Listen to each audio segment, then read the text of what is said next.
younger sister of Fuxi, the Blue Emperor god. According to the legend, the land was swept by a great flood and only Fuxi and Nuwa survived.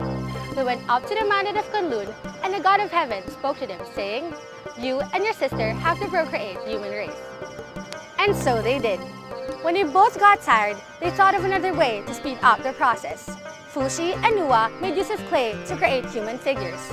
With a power divine entrusted to them, these clay figures came to life. But creating so many clays would be a lot of work and still requires a lot of energy. And so they thought of another way. They dipped a long string into the mud and spun it. Those droplets of mud magically came into life. Fuxi and Nuwa ruled for 197 years. This now reflects how the Chinese before were creative and at the same time reflected their culture, which in return made them who they are now. The golden age of ancient China was during the Han Dynasty, wherein even up to now, many Chinese would consider themselves as part of it. Liu Bang, the first emperor of this dynasty, who was known as Gaozu later on, belonged in the peasant family and led a revolt against the Qin dynasty. Han Dynasty came also from the name Lord of Hansong, who was given by the leader of the Chu tribe, Jiang Yu, who was still then on the same side. Many developments during the Han Dynasty focused on science and technology. The Silk Road also made trading easier, and even the lifestyles of the peasants were changed. Sadly, all things must come to an end. The successors of Gaozu were incompetent, and this led to the downfall of this dynasty. The Opium War is a great example, while drugs are never good. In 1840, the British traded with the Chinese silk and tea, and this produced only minimal income to them. And so the British thought of an income generating by selling drugs to them. The Chinese couldn't get enough. The Chinese government was alarmed of the negative effects of opium, and as a result, it sent its commissioner Lin Jiehu, who ordered the opium that was collected to be burnt. The British were angered and decided to attack China, while some of their people decided to attack it as well. While some people say that China lost because the British had advanced weapons, some people also say that the Chinese were high. As a result, China was forced to sign the Treaty of Nanking in 1842, and some of its provisions included Hong Kong being over or handing over to the British. In October of 1856, the Lorca Arrow, a Chinese-owned British registered ship, became a direct cause of the Second Opium War, which is also known as the Arrow War. The crew members were arrested based on smuggling. The British demanded for their crew be returned safely and for China to apologize for breaking the code of extraterritoriality in China, and violence broke out. When China finally conceded, the renegotiation involved the opening of 10 new ports, allowing Westerners to travel to China without being bound to the immigration laws, and paying 4 million dunces of silver for the British and 2 million for the French.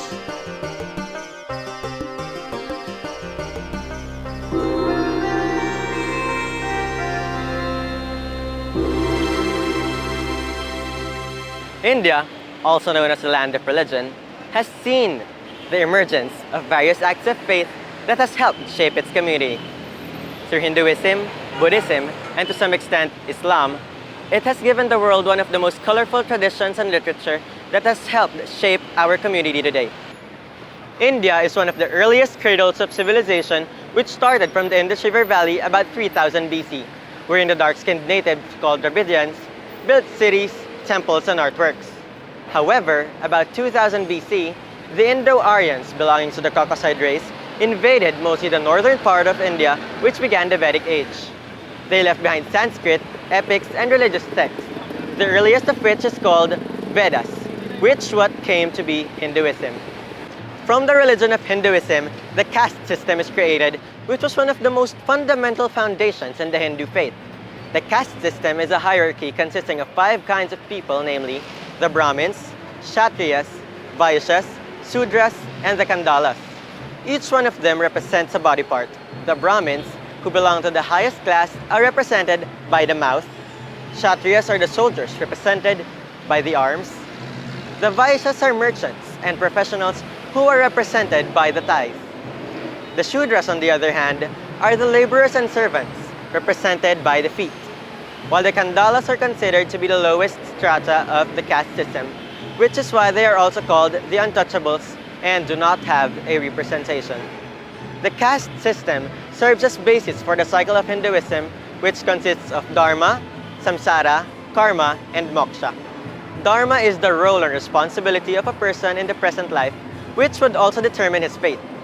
However, what if an individual goes astray? This leads to the next stage of the cycle, Karma. What happens then when a person becomes purified? Is reincarnation an eternal process, or is there another realm? The answer lies in Moksha. Like the heaven for Christians, Hindus strive to reach Moksha, or a state of changeless bliss. It is achieved by living a life of religion, devotion, moral integrity without interest in worldly things. The ultimate reward is release from samsara and union with God. In the 6th century BC, a new religion emerged called Buddhism. It all started with a prince named Siddhartha Gautama, who was kept by his father in a place ignorant to all sufferings in life. He was given all the luxuries, yet he felt that everything was unusual. So one day, he decided to roam outside the palace. On his journey, he encountered a sick man, and he became confused because he did not know such a thing. He then became more puzzled upon seeing a dying man. And finally, he saw a dead man, and he was in shock because he wasn't exposed to these things, and so he did not know that sufferings in life existed. He decided to leave home and veer away from the pleasures in life or become ascetic. He achieved truth and salvation and was enlightened and became Buddha. He realized 4 realities in life, which later became the 4 Noble Truths. First, life is full of sufferings. Second, sufferings are caused by personal desires. The third, to avoid sufferings, we must avoid our personal desires. Fourth, if we do this, we can attain personal enlightenment or nirvana. He also learned that things should be taken in moderation when he heard voices talking about tying a raft wherein it should not be too loose nor too tight, as both extremes would lead to the same end. As Buddhism gained more attention for its individualistic idea and that one need not undergo death in order to attain enlightenment, unlike in Hinduism. This made the Brahmins and other Hindu followers feel threatened, so they added moksha or personal enlightenment to their cycle, which was not originally there. In the 7th century BC, right after the Arab invasion of Persia during the reign of the Umayyad Caliphate, Islam was introduced to India. At first, Arab traders in India had no intentions of occupying the land. However, the Arab traders accused Rahadar of patronizing the pirates that preyed upon traders. The Caliphate sent 2 expeditions to subdue the kingdom of Sind, both of which ultimately failed. However, the following expeditions were successful. Prominent invasions include Mahmud of Ghazni, Muhammad bin Qasim, and Tamerlane. Since then, teachings of Islam started to expand. The 5 pillars of Islam, namely Shahada, or the profession of faith, Salah, or the ritual prayers, done 5 times a day, Ramadan, or fasting, Zakat, or almsgiving to the poor, and Hajj, or the pilgrimage to Mecca. However, conflicts emerged and partition began as Muslims wanted to be separated from the Hindus, which led to the formation of Pakistan. Thus, religion has a big influence in what India has become. It is a way of life that has molded various aspects of society. It created alliances as well as enemies.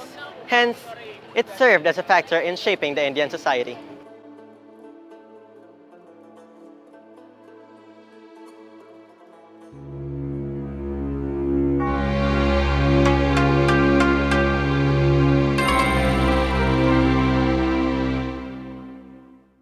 The land of kimchi and endless modern world wonders, Korea is a place molded slowly to perfection by its past, even with its present.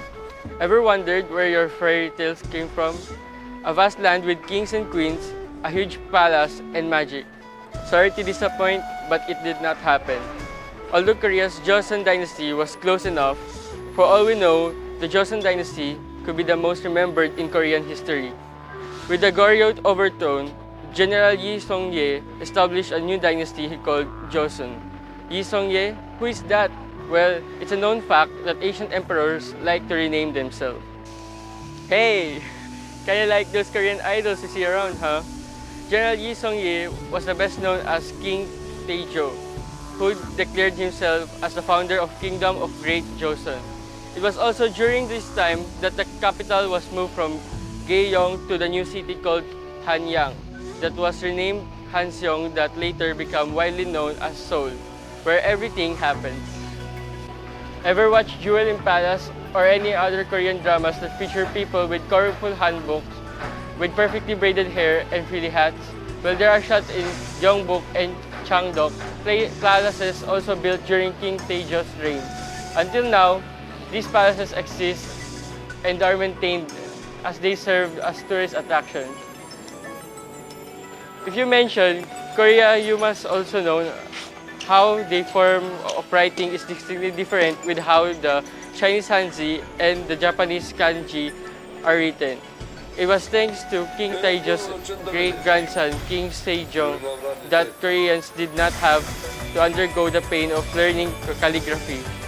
The Koreans' way of writing is also called Hangul, and compared to Chinese and Japanese characters, Hangul is easier to write, read, and recognize.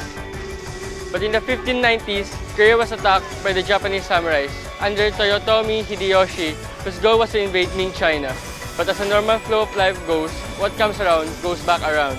And then, with the country-saving powers of Admiral Yi Sun-sin during the battles of Hansen, Joseon was saved. But as usual, the world back in the days was a series of never-ending wars.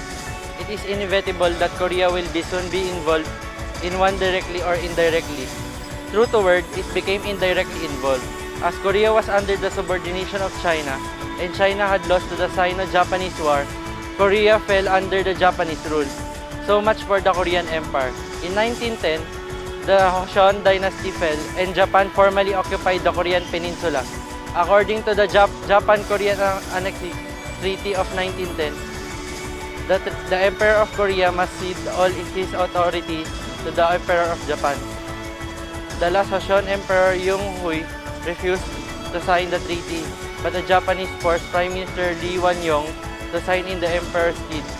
Japan ruled Korea for 35 years until they surrendered to Allied forces at the end of the World War II. A certain shift and turn of events bring us to possibly one of the most unforgettable events that Korea had etched on a stone, the Korean Empire War. Were you wondering why there is a North Korea and South Korea all along? Well then, if was the output of this war that lasted for 3 years from June 25, 1950 to July 27, 1953.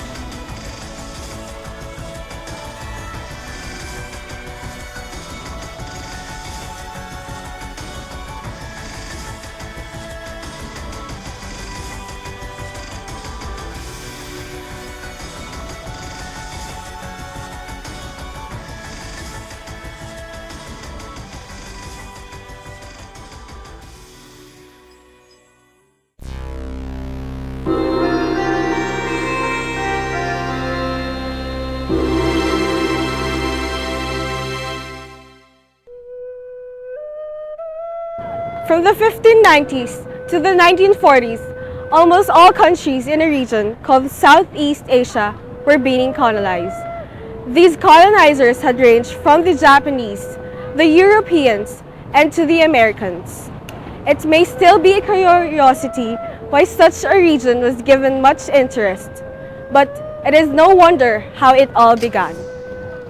For many years, Southeast Asia has been engaged in international trading, even prior to the period of imperialism. They have traded with the Chinese, the Indians, and even the people in the Middle East. These foreigners, in consequence, have brought their customs, traditions, beliefs, and religions in Southeast Asia, making their relationship not only in economic but a cultural one. It was the same in the case of the European travelers. During the 12th century until the 14th century, Southeast Asia was involved in a massive space market. This has led to the region's exposure to different civilizations, cultures, and religions. Some of them are animism, Buddhism, Taoism, Confucianism, Hinduism, and Islam. It is said that Europeans were the biggest influence that came to Southeast Asia. During this period, they were major traders and in many cases have tried to impose their politics and culture on these Southeast Asian countries. That has left a mark on their history and their way of life. At the time, spices were looked upon as a form of riches. Because of this, many explorers were motivated to look for a route leading to the east. The European routes were blocked by powerful competitions such as the Italian city-states and the later Turkish merchants of Constantinople. Their ships had control of the eastern Mediterranean, where trade with the Arabs thrived. After Vasco da Gama's famous voyage around the Cape of Good Hope, the Portuguese had to fight the Muslims and rival traders to gain a piece of the spice trade. The rulers of Portugal and Spain sought different routes to the Indies. While the Portuguese concentrated to their efforts to the south and the east, the Spanish sought alternative routes to the west. On June 7, 1494, the Spanish and the Portuguese signed the Treaty of Tordesillas that divided the world into two parts. In the absence of accurate measurement of the longitude, there arose an issue of where the line should be drawn in Asia. The Portuguese were the first Europeans who traded with the Southeast Asians. The Netherlands and Spain followed.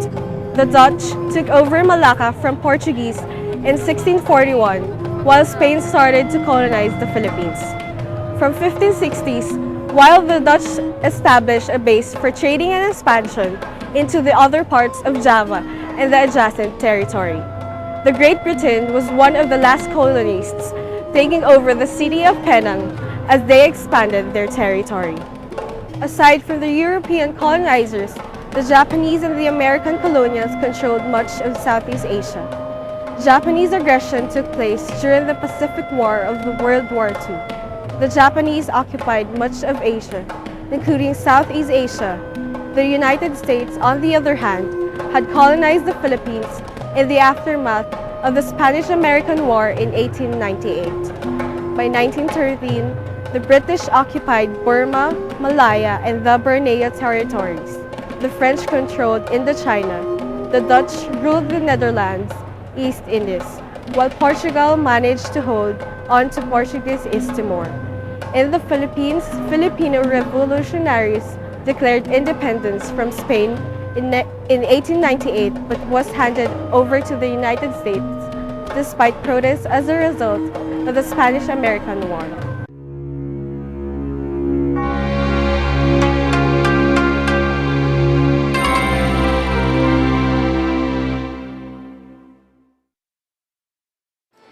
Camera, rifle, steam locomotive model, telegraph, piano, guitar, and Webster's dictionary.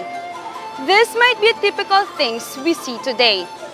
Some are even outdated. Yet, in 1868, these things meant a lot for Emperor Mutsuhito. Looking these things given by the Americans as peculiar, he wants to enrich these things and rebrand it later on as Japanese. With this, he promised his people that Japan will rise, a rise that no one expected to be this way. After 2 centuries of isolation, their foreign visitors were not Dutch. Headed by Matthew C. Perry, America forced Japan to open up.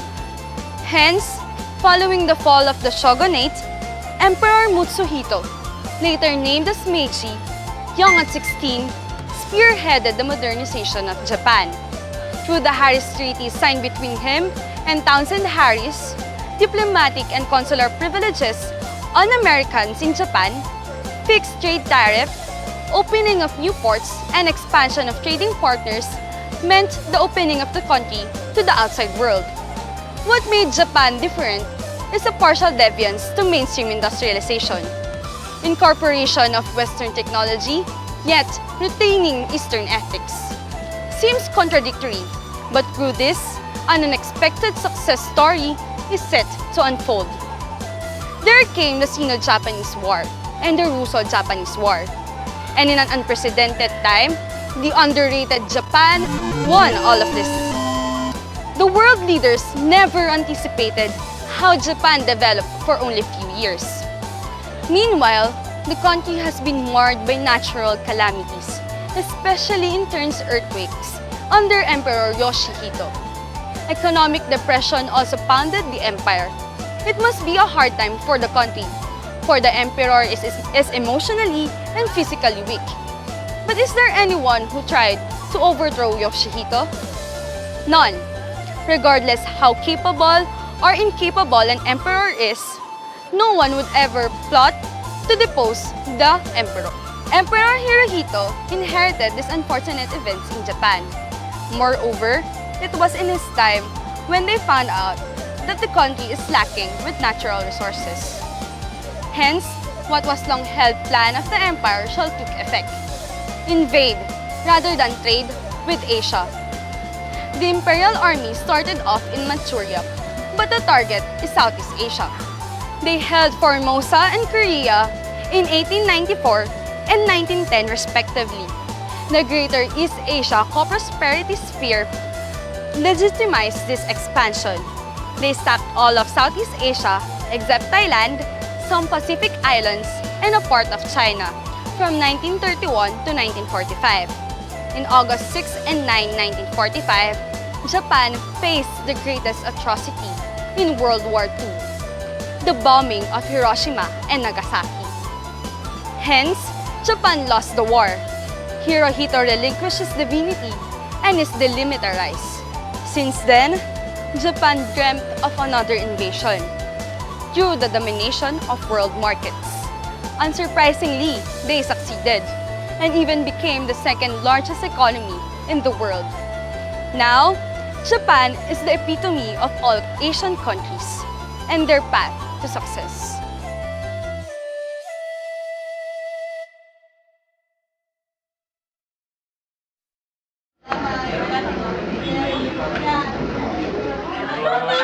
Yung brother ko, meron siyang nag-sponsor. Ang tawag dito? Fee, tama. Ang tawag naman dito, Miss Gabriel ay ventral fee. Very good. At ang tawag naman dito, Mr. Gonzato ba to? Gonzato? Ano ba pinag-uusapan natin? Ha? Ganun ka dyan. Ba't kinakatulala dyan? Ano bang